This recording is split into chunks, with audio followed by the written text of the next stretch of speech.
এই মুহূর্তে রাজ্যের মুখ্যমন্ত্রী মমতা বন্দ্যোপাধ্যায় কিন্তু তিনি গত পরশুদিন রাজ্যের অর্থ দপ্তরে গিয়েছিলেন এবং অর্থ বিভাগের কাছে কিন্তু যে কোনো বিষয়ের উপর তিনি জানার চেষ্টা করেন।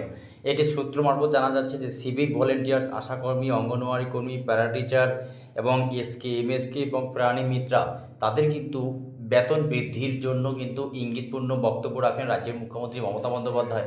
এবং রাজ্যের যে অর্থ সচিব আছে, মুখ্য সচিব, চিফ সেক্রেটারি, তাদেরকে নিয়ে কিন্তু মুখ্যমন্ত্রী মমতা বন্দ্যোপাধ্যায় একটি বৈঠক করেন। সেই বৈঠকে কিন্তু মমতা বন্দ্যোপাধ্যায় জানিয়ে দেন যে আগামী 6 মাসের মধ্যে কী পরিমাণে বেতন বৃদ্ধি করা যায় রাজ্যের অস্থায়ী কর্মচারীদের, সেই নিয়ে আলোচনা হয়। আরেকদিকে কিন্তু অস্থায়ী কর্মচারীদের মূল বিষয় হচ্ছে যে তাদের কিন্তু বেতন খুব নিম্নমানের। এই জন্য যে সমস্ত কর্মচারীদের বেতন বৃদ্ধির কথা চিন্তা ভাবনা করছে, তাদের মধ্যে সিভিক ভলেন্টিয়ার্সের বেতন 2 থেকে 4 হাজার টাকা বৃদ্ধি হতে পারে, আশাকর্মীদের বেতন বাড়তে পারে 500 থেকে 1000 টাকা, প্যারা টিচারদের 1.5 থেকে 2000 টাকা, অঙ্গনওয়াড়ি কর্মী 500 টাকা, অঙ্গনওয়াড়ি হেল্পার কিন্তু 700 টাকা, এসকে, এমএসকে 2000 টাকা বৃদ্ধি হতে পারে বলে রাজ্যের অর্থ দপ্তর সূত্রে কিন্তু একটি এমনই খবর পাওয়া যাচ্ছে। কিন্তু এই জন্য আপনাদের অপেক্ষা করতে হবে আগামী 2026, অর্থাৎ 2026 সালে যে রাজ্যের বিধানসভা ভোট, তার আগে কিন্তু রাজ্যের অস্থায়ী কর্মচারীদের কিন্তু বেতন বৃদ্ধির সম্ভাবনা দেখা যাচ্ছে।